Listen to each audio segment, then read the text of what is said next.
Before I get started, I do want to recognize the council members that are in the room. Council President Pro Tem Susan Payne, Council Member Olson, Council Member Eck, and Council Member Chen are here. And representing, Council Member Nan, right there.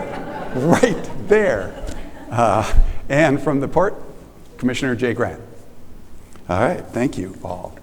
For those who are counting along with me, today is day 639. As you know, from day one, pretty much all it's been is money all the time, and try to get guidance from lots of places. And I saw this, and it sort of felt like me, person going up the mountain to talk to the guru, and it says, fix the budget, find new revenue, maintain services. I thought you were going to ask something easy, like the meaning of life. And I feel like that's sometimes the challenge. You know, cities long ago came together to do the things we could not do alone, right? Let's pool our resources as individuals and do the kinds of things that we need as a group. Sometimes it was for safety and for many other reasons. 5,000 years ago, this was a city that figured it out early, right? They built waterways for agriculture, and they also had roads, they had laws, and they had taxes 5,000 years ago. Oddly enough, they did not have police. But this has been going on for a long time, figuring out how to pay for things that we need as a group. In Edmonds, we do a lot more than that, right? They didn't have things like lift pumps or wastewater treatment plants and deliver water to the house and deal with getting rid of it when you were done with it and dealing with it appropriately. So we have an awful lot of things that this city funds in terms of services, and then the things that make those services work. Back in 2025, when we talked about this and worked with the Blue Ribbon panel, they said the way you should approach the budget isn't about incremental change. It should be about build the budget we need for the city we want, as opposed to looking at this is today, what do we do with this? It's what is the budget we need for the city that we want? And that's the direction we've tried to go on. So even though today's going to be a lot about 2026, it's really a launching for the future, right? Setting us up for heading in that right direction, as opposed to just what does 2026 look like in front of us. This is the page we continue to be on. We're still digging out. We've been on this path for a little bit, and you know, when I took office, I said it's going to be messy, and it's going to be messy for a while more, right? We had to figure out what it was that caused this, and I'll talk a little bit about more of those kinds of things, but we also said let's budget by priorities, and we started with a statistically valid survey. Then we built a budget by priorities, which was new to us. We did biennium budgeting, which is new to us. We are buying a brand new accounting software so we can track better and have better accountability and make better decisions more quickly. And if you recall, it took a while to do those things last year before we got started, so we've been doing this really quickly. And we will have a mature program at some point, and we're headed in that direction, but it's going to be messy. The ways we get there, the way we meet that goal is through these kinds of objectives, right? We need to diversify our revenue streams. We need to keep pace with inflation. We've got to repay our debt. We've got to strengthen our reserves. We need to do a better job of accounting and tracking and creating metrics, and then having more transparency as we do it. And we need to make sure that we are constantly engaging the community and that we are doing it equitable. All voices count, and we got to make sure we're hearing all of them. So this is the story I will be telling. We're going to break it into these pieces, and we'll just go through them one at a time. So what is a mid-biennium budget? We have a 2-year budget, right? So that's what a biennium budget means. We budgeted for 2 years. If everything was smoothly going along perfectly, we would not need to make any changes. We have a budget for 2 years. But as conditions change, as information changes, then we need to make changes in our budget. And that's what this is about. So the process is like any other amendment, because we have a 2-year budget, so we use the exact same processes we would use in any other amendment. It is all funds, even though we spend a lot of time, and will tonight, talking about the general fund. The amendment does impact the overall city's budget. And as with all budgets, It is the administration's job to come up with a proposal and a recommendation and then present it to council. This is what's going on tonight. This is our proposal to council formally. As of tomorrow, it becomes theirs for them to probe and get information they want, deliberate among themselves, make amendments, or accept it as proposed. So this is the official proposal to the council starting tonight. And then, as always, as is good business, when you're constantly monitoring and course correcting. So if conditions change and information changes, we will do more amendments. And I promise you in 2026 there will be amendments. The mid-biennium proposal, this is just, you saw the other cover. After tonight, tomorrow afternoon, this will be, we will publish this document, which is what council will be using for their information. They'll also be getting some additional background in their packets, which is always available to you as well. This will be on our website, as will the video that we're doing now, as will be this presentation. So all this is available to you, as well as it will be presented to council for their reference. The way we've started this, we've been on this journey for a while.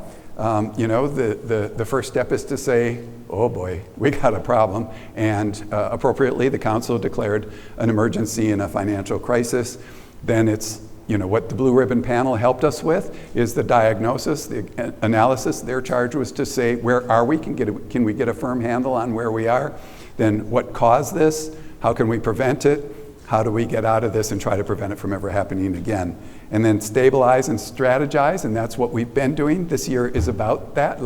We tried to stabilize, stop the bleeding, and now we're in this process of building and implementing and finding the path out, which is what tonight starts and going forward into the future. Always good to get some perspective and a reminder of how we got here.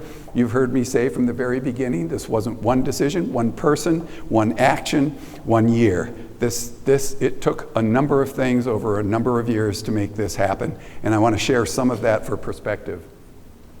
We also are sort of in this perfect storm of, there's the revenue restrictions, there's cost increases, there's a growing backlog, and I'll be talking more about each of these as we go, but it is sort of the perfect storm for the situation we're in. We've made decisions, no judgment, but the voters in this state have made decisions more than once that have contributed to where we are today. Those states in the upper right, those were every time that the residents in Washington state were asked, would you like an income tax?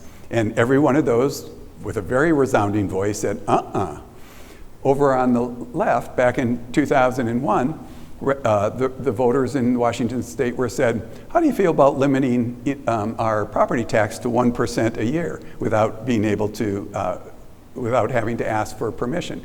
And the voters overwhelmingly said yes. And then that aerial picture that's right across from Scott's Bar and Grill. 30 feet away, there's a Home Depot and a Costco. 30 feet away, there's an awful lot of sales tax opportunities.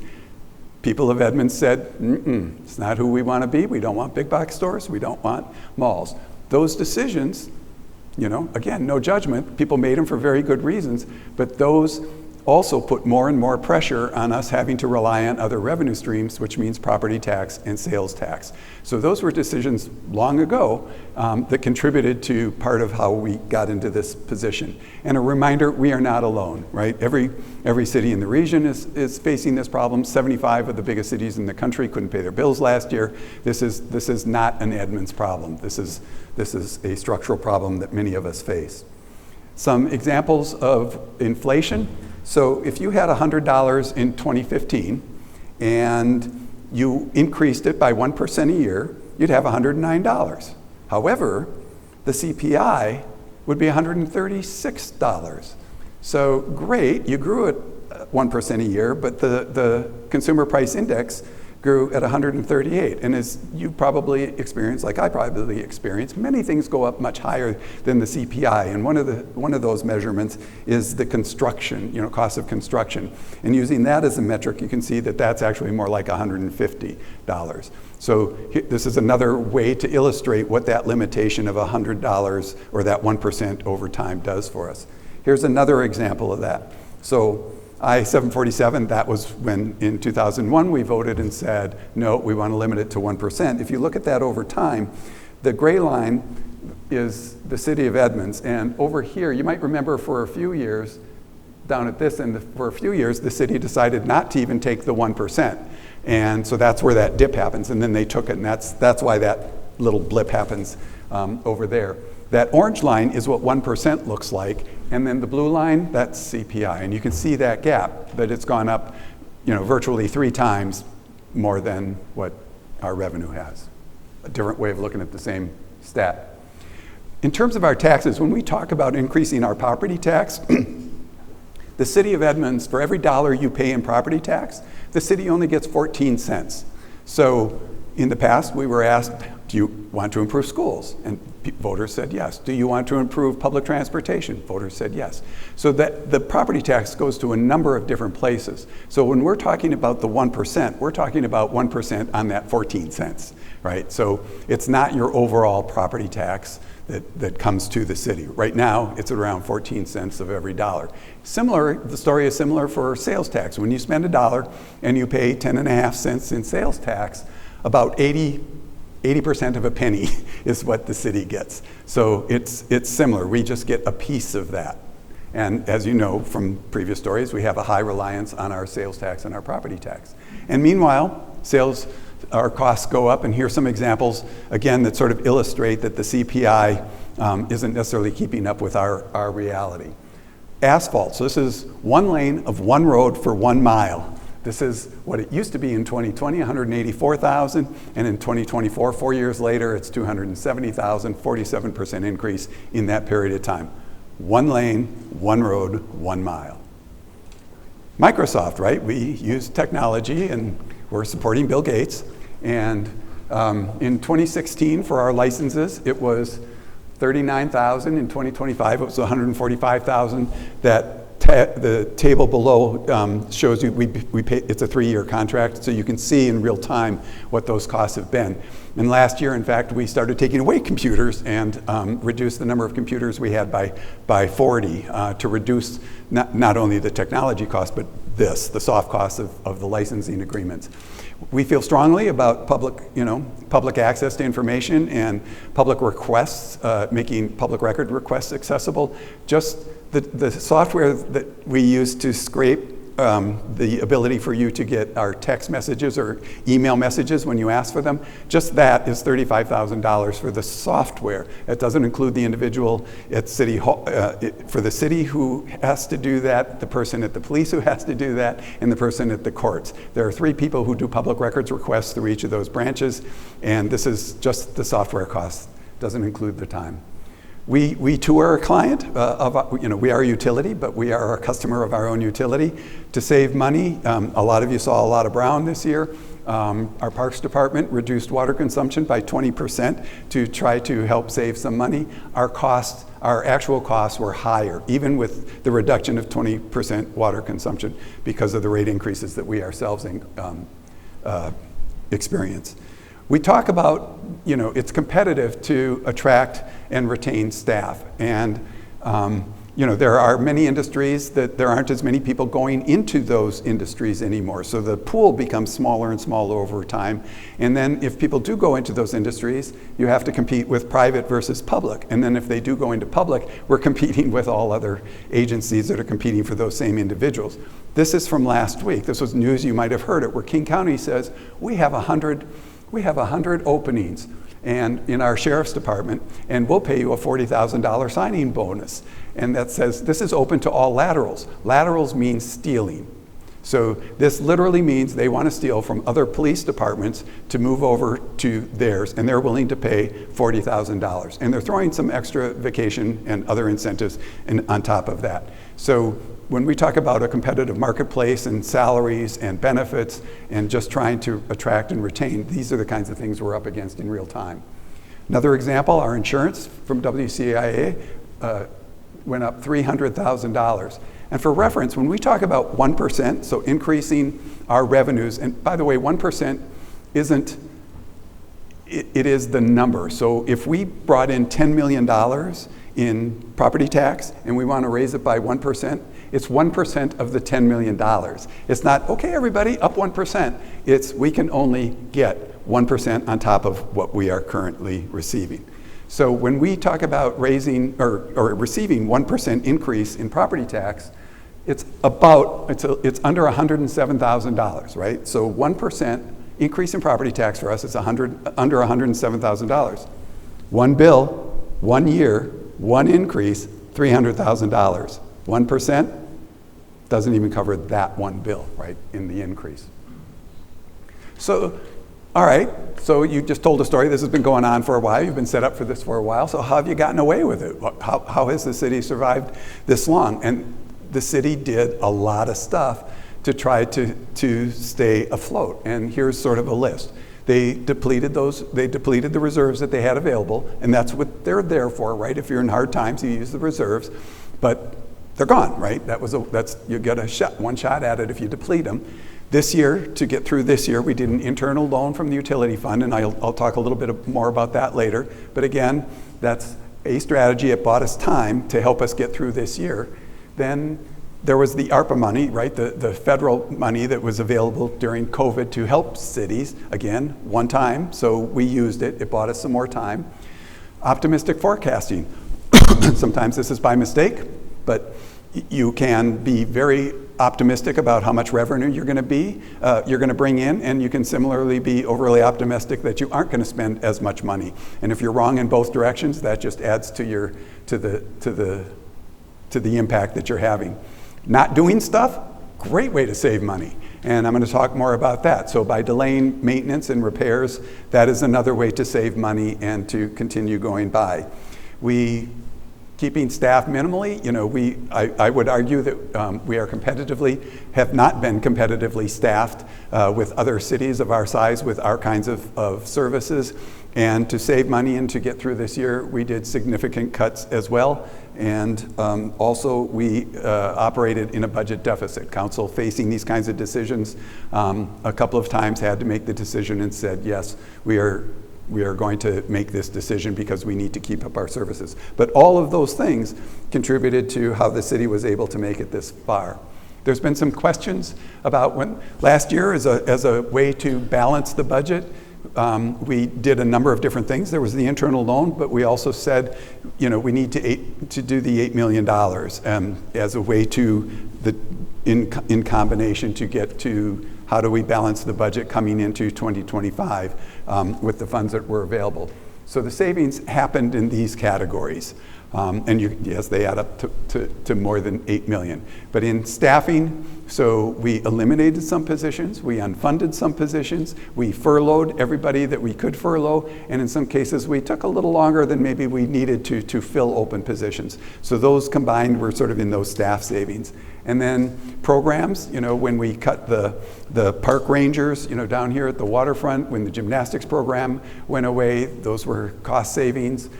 We eliminated some purchases. There were things that were literally ordered that I put a stop to. There was a brine machine, a fence around the police department, which they have been asking for years because people come in and slash our tires, and they continue to do so without that fence. Other expenses, we looked everywhere. So we cut training except for those that we are legally obligated to do. We cut memberships and those kinds of things as well to try to get to that level. And then we also sold things. We sold police cars, we sold some motorcycles, and then I've been working with other mayors in the region on can we share our resources? Can we get some efficiency and scales? So if you're ever in Muckleteel and you admire those beautiful stripes on the road, we did that. So they didn't need to buy a striping machine, they saved money, and we made some money by renting them our crew and our equipment. And we are looking for more of those opportunities as well.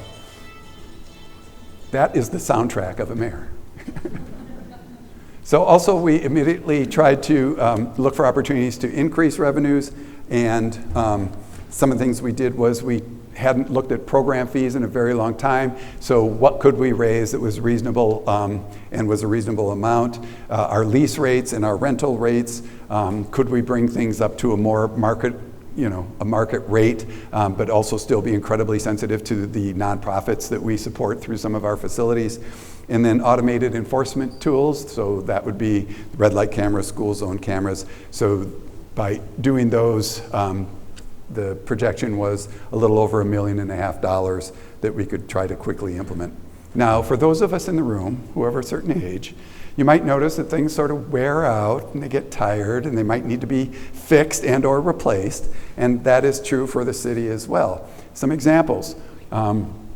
We have some roads out there that have not been resurfaced in 40 years, and that's not good. Roads should be resurfaced far more often than that, and some of them are, and our arterials certainly are, but we do have roads out there that have not been resurfaced in 40 years. The Francis Anderson Center, it's feeling its age. It's 97 years old, and it's feeling its age, and it needs a lot of work. We have some pipes, so when you're driving down those streets and feeling good about that they're getting you to and from and we're moving goods to and from, there are some pipes underground that are almost 100 years old, and that's getting close to end of life for some pipes. And our museum, once our city hall, once a library, 114 years old, and that is another city property if you didn't know. So those are the impacts. Some of you have seen this image before. Don't read the numbers.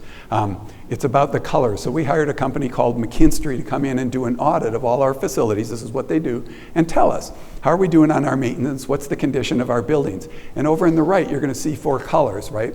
The green one says it's excellent to good, screaming good building. Yellow, good to fair, you're doing okay. The next one down, that comic book yellow, is saying fair to poor. And then the red one is maybe careful where you go. Notice on the left, the list of all of our buildings, none of them are in the top 2 colors. None of them are in the top 2 colors. One of the ways you can save money is don't do stuff. So here's some perspective of what those dollars means. We did a similar study back in 2018 on our roads, and the study said in 2018 dollars, you need to be spending $1,270,000 more a year than you are now to maintain. So this is to maintain your roads in that year, those dollars.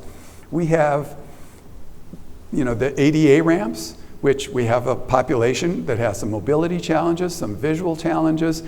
This is important stuff, and we have a backlog of some 1,500 of those. The facilities backlog that I told you, McKinstry said, yeah, that's $40 million. You have a backlog.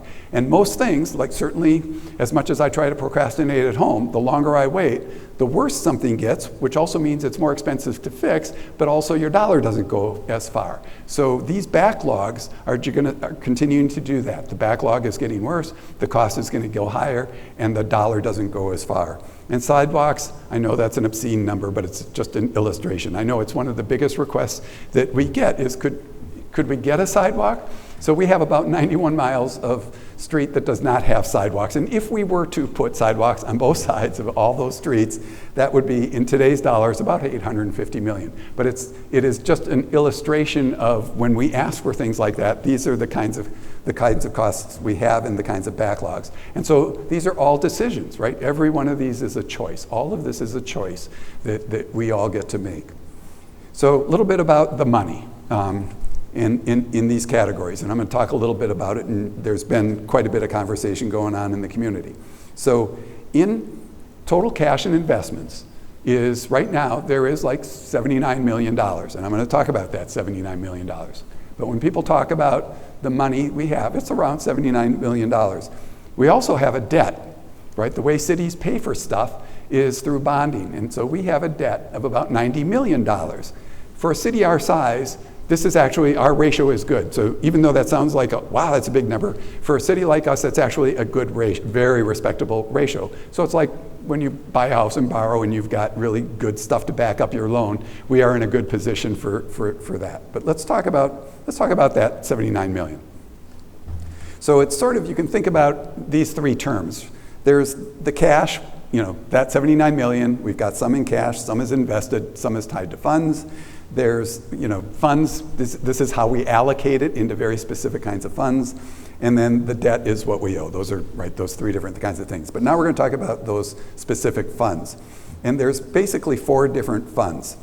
The general fund, right, that's what we talk about all the time. This is what keeps the machine running. So when we talk about the general fund, this is it. This is money that the council approves. This is that for all the things that you primarily interact with. This is the general fund. Those dollars are not restricted once they're sort of approved. The special revenue fund are examples like when you go and get gas at the gas station, then some of that tax money comes to the city and it's restricted. You have to use it for streets, right? So you can't, we can't use that money. It is inaccessible to us. That money exists for those purposes, street construction and street use. The enterprise funds, so think about the water utility. So you pay your water bill. Part of that water bill is certainly today to keep things going, but we're also keeping money, we're storing up money because there's going to be repairs and at some point monster replacements that we're going to need. So that utility fund is growing beyond what we necessarily need this year for those purposes. That money can be borrowed from. So that's what we did this year. We borrowed from the utility fund and we borrowed $6 million. What we also did was say that, there are very tight restrictions. So you have to pay it back in a certain time period, and you have to pay interest. And you have to pay the interest that if that money was somewhere in a CD or in a bank, you have to pay exactly what that money would earn. So we had to say, okay, we're going to use it in 2025, and then we're going to take 2 years to pay it back. So if we're going to tie up this money for 3 years, we got to make sure we aren't jeopardizing the utility or its reserves, that there was enough to keep it going. So that was pretty much the limit of what we felt comfortable being able to borrow. And when the interest we're going to be paying is $300,000. So we borrowed $6 million, we'll be paying back $6,300,000. The last one then is what we affectionately call the B fund. And you could put a gun to my head and I have no clue why we call it the B fund. But what it is we buy a car, and we know that that car has a very specific lifespan, and let's say it's going to be 10 and a half years. So the very next year, we start putting money away for what that car will cost us to replace in 10 and a half years. And we have a lot of science, the spreadsheet is dazzling, that says for every single vehicle, so whether it's a plow or a lift truck or a street sweeper, every piece of the trucks that suck the stuff out of the sewers, every piece of equipment we have, and technology, right? Computers have a lifespan, phones have a lifespan. We build up those funds for exactly that purpose.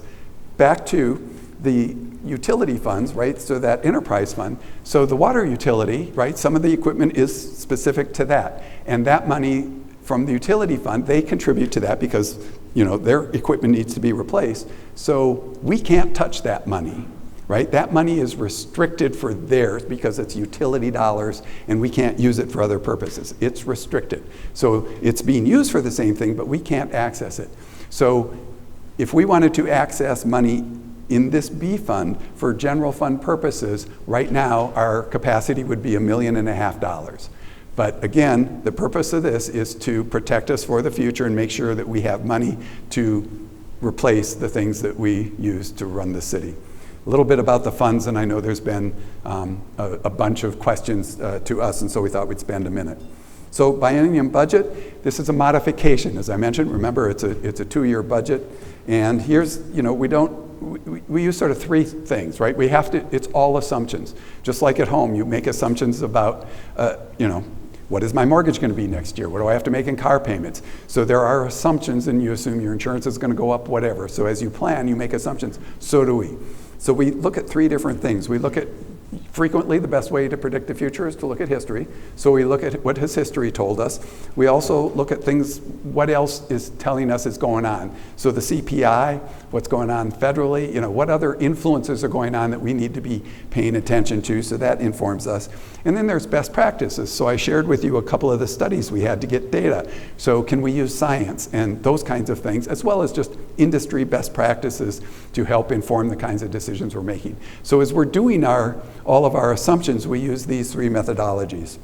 So the 2025 budget, as we're looking at this year, because that's a part of what next year is going to be, we only have 7 months to draw from, 7 months of actuals. So we had to look at this and say, okay, what is our reality? Now let's look at what do we think the rest of the year is going to be. So we can look at last year and say, because it's not like we spend the exact same amount of money every month. Like January is a horrible month for us because we have a lot of big bills and they won't let us spread them out. So we look at last year, previous years, what does the last 5 months look like? And then we also, as we get closer to the end of the year, then we've got better actuals and better confidence, and we can do those things. And then departments also go through and say, okay, this is reality of, do I need more? Am I gonna be in okay? And so we use all of this to come up with our projections and our assumptions for 2025. And I'm gonna share the assumptions we used as well. And these are assumptions that council needs to have confidence in, because they're gonna base, right, we have to have a perfectly balanced budget. And so if you assume a certain amount of revenue, then that's what you get to spend to. And so you have to have confidence in these assumptions. So one of the things that we're experiencing, we had predicted that sales tax in 2025 and 2026 would go up a very modest amount. We thought we were being really darn conservative, as did everybody in the region. I'm squeaky. But we were all wrong. So this year, sales tax are down, and we're predicting by the end of the year for 2025, it's going to be $900,000 less than we predicted. So that's a hit. And other cities are experiencing it. You've been hearing lately about Linwood is experiencing problems, and that's part of affecting them. Fines and forfeitures, this is a bit, this is where red light cameras live. We had predicted that we would be up and running much earlier than we were. Those didn't go online until May. So the pace is what we anticipated, just not when we started. And then interfund transfers. So this is us thinking that we were gonna move money that we didn't because of lots of different things, but that offset it by $350,000. So here's sort of what it looks like. We did an original budget, then as we did those major cuts in the middle of the year, you all heard us talking about those, that became our amended budget. So for all purposes, we took the original budget and amended it to become that amended budget. And then the third now element is what are we projecting for the end of the year. You can see that expenses went down by the 2.6 million, but you can see that revenues went down even further. So, and everything that I'm showing you, this presentation will be online. It will also, so the PowerPoint will be online, the video will be online. There will be a document, which I'll show you the cover of in a minute, which will be available tomorrow afternoon. And all of this is what council will get. So you'll have the same information they have. And then as for council's meeting next week, they will also have a few more things inside of their packet, which is also accessible to all of you. So everything that council will have in their hands, you will have as well. Some of it as early as tomorrow. So for 2026, the levy lid lift, we make assumptions. We're going to talk about the levy lid lift because it is one of our assumptions for revenues. The public safety sales tax, the council already approved this. Those are restricted funds for specific purposes, hence the name. Automated enforcement, assuming the addition of some more red light cameras and some school zone cameras. The assumption that paid parking might be implemented for around $200,000, and we get a lot of our folks who build big stuff are really good at getting grants. We haven't been, we're good at it in the general fund, but we're assuming we can do better, and that's what that $200,000 is for. And then if you so I talked about sales tax going down by $900,000, so we're gonna take that low point that we think it's gonna hit and project that level into 2026 instead of the increase. So that combined total for 2026 is a loss of 1.3 million. Increased expenses, I shared some of this. WCIA insurance was $300,000. Our jail costs are going up next year, 1 year, $200,000. Medical benefits, we don't have the exact numbers yet, but we have the range that we're expecting, 7 to 10%, utility 3 to 6%. If you don't do projects, as I talked about, that can cost you more. So we're anticipating 5 to 6% increase there. And then the COLA adjustment, we're assuming 3%. Those are some of our assumptions for 2026. Some of the other things we've done as this process has gone through, we look at, are there things we can be doing differently and better to increase efficiency and effectiveness and deliver better service? So one of the things that we did was I appointed a city administrator. The council approved that position, and with that we have assigned some departments specifically to the city administrator for running those to, again, increase efficiency and effectiveness across a number of categories. That is the individual who used to be our economic development director. And one of the things we did was we had eliminated that position, and as you can see down below in a few points, that we are suggesting bringing back a city, I'm sorry, we're suggesting bringing back an economic development manager. So economic development is critically important to us, but we're hoping to bring it back as a manager. Human services, we have an individual who currently is in the Parks Department. There was some logic to it, but we have a social worker in the police department, a domestic violence individual in the police department, and it feels like that should be a team. And so we're moving that outreach worker over to the police department. This is another illustration of when people look at a department, one of the things that they'll see is, oh, that budget went up. Part of that backstory is, I've just told you a couple of situations where, you know, the emergency manager that we're putting into the budget, that position used to report to HR. I don't know why, but it didn't make sense to me, and so we're moving that over to the police. This outreach workers we're talking about as well is another one of those position moves. It makes sense to us that that economic development is frequently, you know, very reliant on, especially for the future. If you think about I-90 and the hubs and centers and the medical district and the international district, and how do we make that attractive to people who want to live there or build businesses there, that is very much attached at the hip between economic development and planning. We had a webmaster. Part of the savings was to eliminate that. It used to be in information services. It's a really communication device that we all rely on heavily, so it makes sense for us to move that as well into the underneath the city administrator, who also supervises the PIO, who you were just introduced to. So let's talk a little bit about the levy lid lift. Again, we're talking about this because it is one of our assumptions, and it's a big one, and there are some rules that go along with it. So why the $14.5 million as a number? It wasn't quite as random as that picture might suggest. We looked at 4 different sort of things, right? We did the community survey, and we said, what's important to you? We also asked, how are we doing in it, right? So we could do this gap analysis in terms of importance and satisfaction.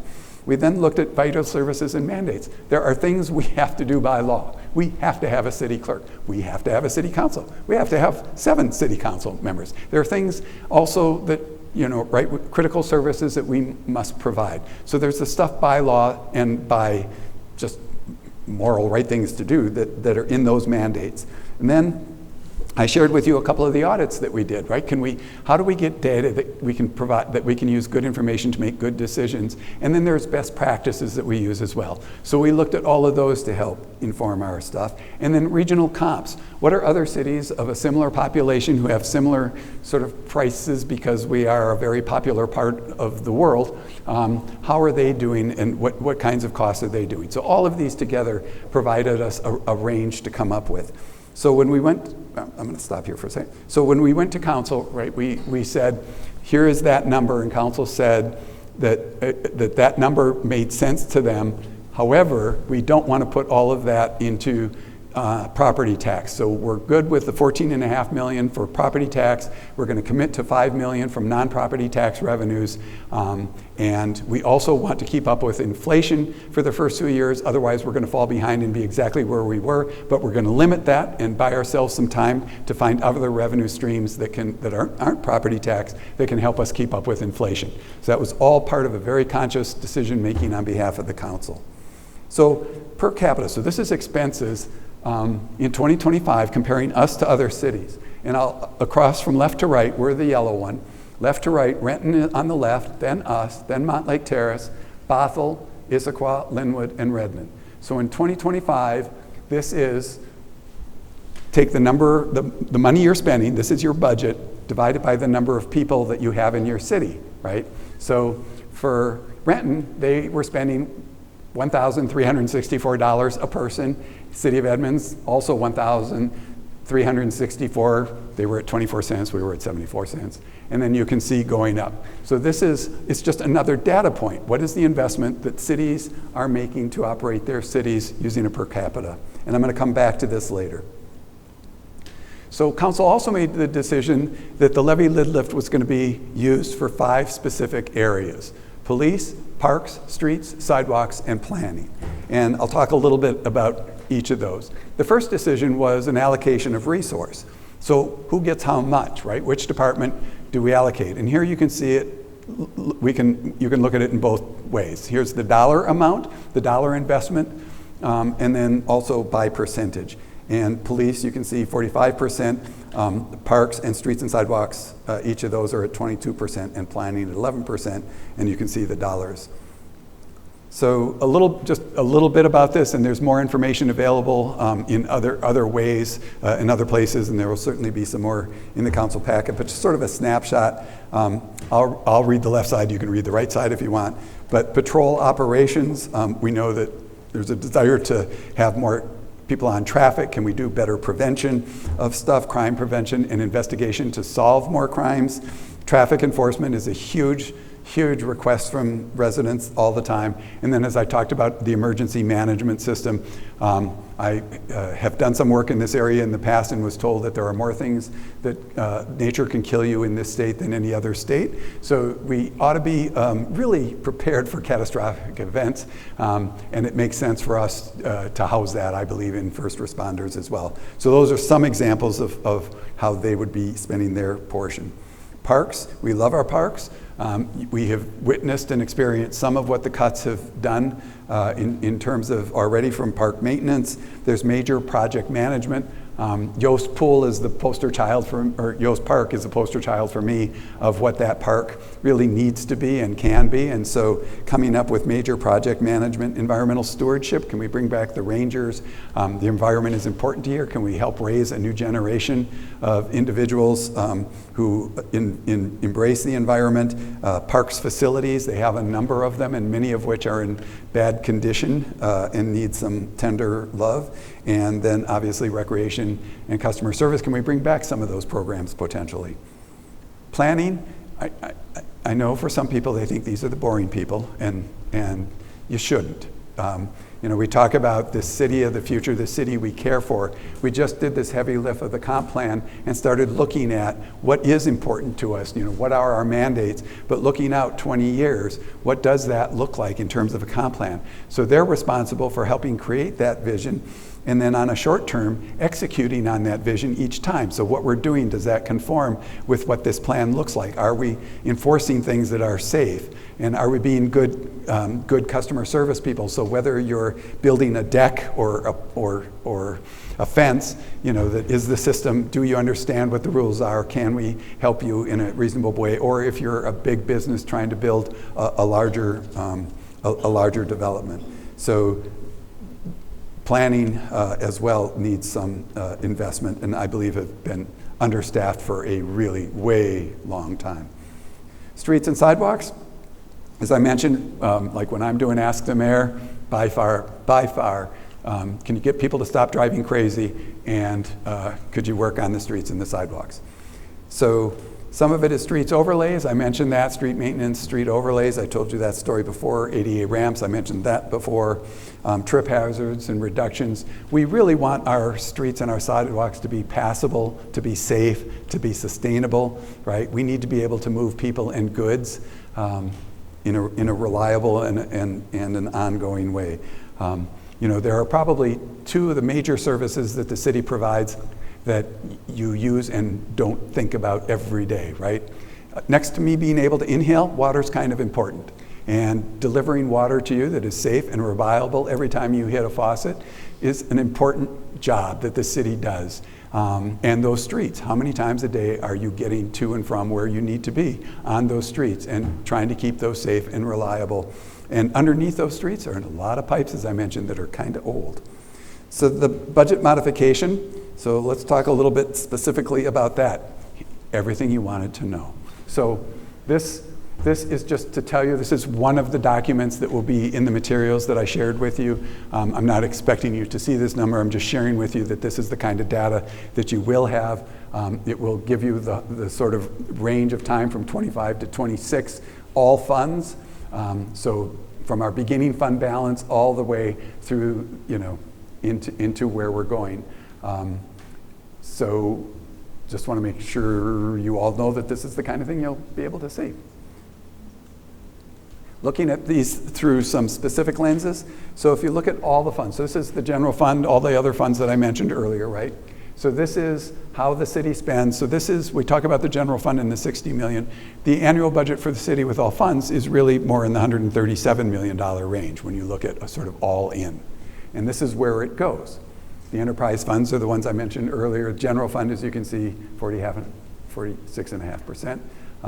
So this is, again, just sharing information, transparency, telling you sort of all of it as much as you can. This is, if you want to dig into these, they're going to be available to you. The general fund at a glance, this tells you the original budget and the modified budget, and then the differences over there in terms of plus or minuses. And then I'm going to just call out over here the ending fund balance. So we had projected in the original budget that we were going to have an ending fund balance of 2.8 million. And as we built the budget for this year, we wanted to try to make sure that we didn't compromise that. So as we built the rest of the budget proposal, or the modification proposal, we said that, we want to continue to aim for that. And right now, that is hovering at 2.9. So that was a part, just to point that out as a part of our methodology in developing this. This is the general fund by revenue sources. It's another illustration of what I was talking about in terms of our reliance on property taxes and sales taxes. And you can see there are other sources, but you can also see how little they are at this point. So when we talk about diversifying our revenue streams, this is what we're up against and what we need to be working on. This is the general fund expenditures by department. So you can see where that goes and how much we invest in. And if you were to, if we were to categorize this sort of by function, if you were to say how much are we investing in safety, that would mean take the police at 34.8, take the courts at 5.3. There's some other ones in there, but for many communities, the investment in public safety for all of those all in is usually around 50, if not over 50%. Just for public safety. Expenditure by category, the city is in the service business. What we do is people driven. This is true for almost any organization, whether it's a government or private sector or a nonprofit.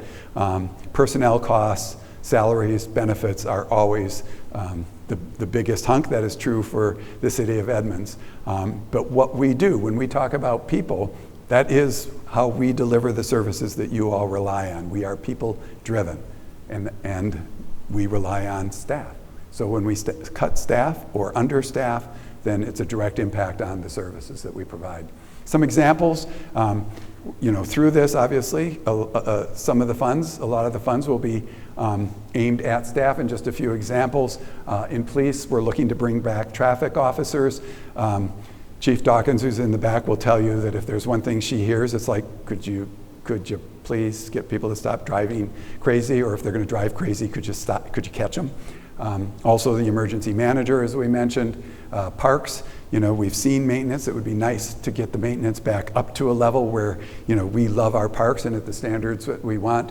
Seasonal parks maintenance, it's not the same in winter as it is in summer. So we bring in a lot of seasonal people to help maintain our parks during the heavy use, and then also to compensate with the kind of weather that we face. And then planning, I mentioned earlier that we are hoping to bring back the economic development manager. But again, that was part of how we funded the city administrator, and we're proposing that it come back, but this time as a manager level. So now I'm going back to that graph I showed you before. This is the same graph showing you in 2025. This was us compared to the other cities, where we're number 2 and almost tied within 50 cents of Renton. So this is what it will be after the levy lift. So this is what 2026 would look like. There. So per capita, again, this is a per capita cost. So the amount of expenses divided by the number of people, this will be the impact compared to other cities.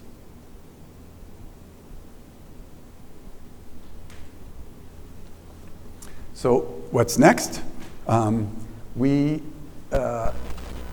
There are opportunities now. Council's as I mentioned, they're going to be deliberating and digging into this and offering up changes that they might wish to have.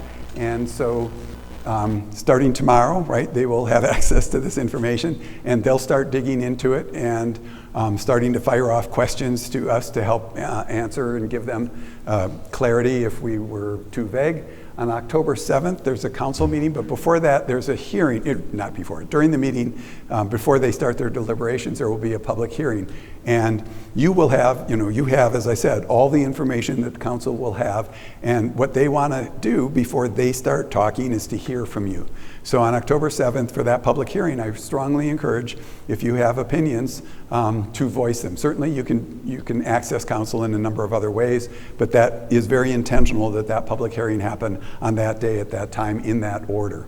Then, because this is a lot, council has pre-reserved October 8th to continue the October 7th meeting so that they can, if they'd like, extend that meeting for another day. And then they've also reserved October 11th for more conversation to discuss this.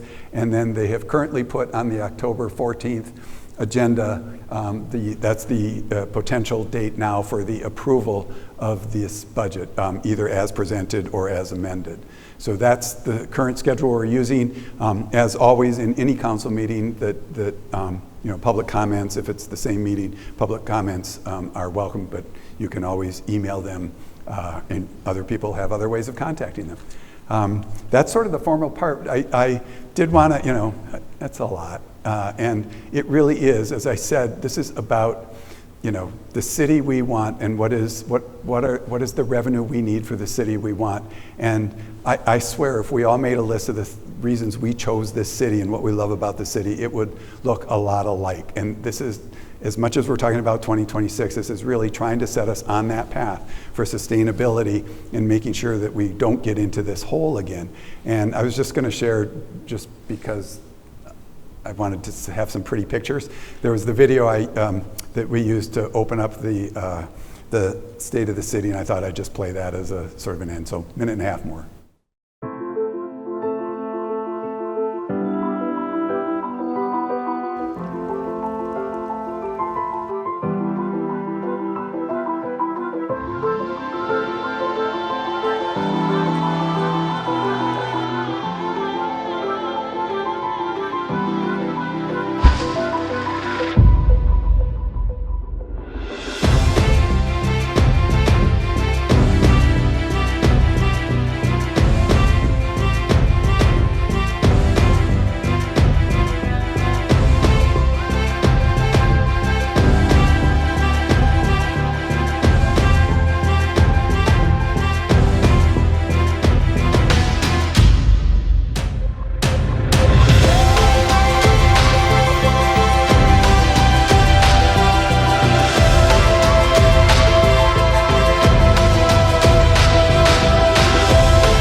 Thank you for being here, and thanks to those who are participating remotely. I really appreciate your interest and time to understand all of this. And please weigh in with the City Council if you have thoughts. Have a good evening.